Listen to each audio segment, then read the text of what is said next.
Bombshell new report shows that the Department of Defense, yes, the Pentagon, controlled the COVID-19 program from the very beginning. Everything we were told was political theater, basically to cover it up, right down to the FDA vaccine approval process. It was all theater. That means that human beings were used as props, essentially. According to newly obtained documents, the Pentagon used a combination of shady approval authorizations that are still in use, including the PrEP Act, the Emergency Use Authorization, and other transaction authority, the OTA, all of which shielded big pharma agencies, medical participants that delivered unregulated vaccines from any liability and protected them, basically. We've gone through a lot of these documents and just showed how they are not on the hook for any of this liability. So my first finding was that these products were not good manufacturing practice compliant. And that I found right away when they started being rolled out due to extreme variability of adverse events and deaths that were reported per each lot of the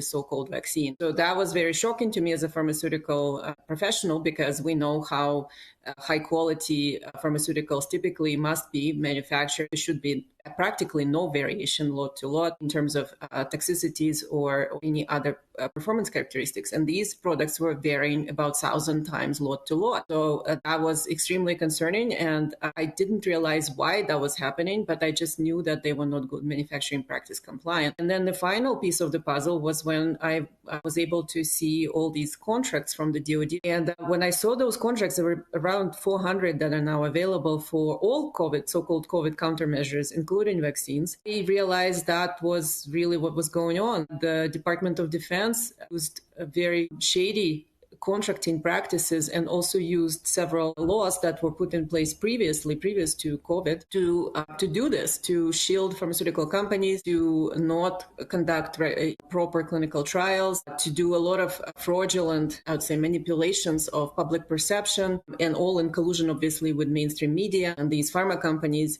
And so as a result, we have this theatrical performance called clinical trials, but they were actually not real. They did not, based on the laws that are used here and invoked in this process, clinical trials are not required at all. In fact, they cannot be conducted.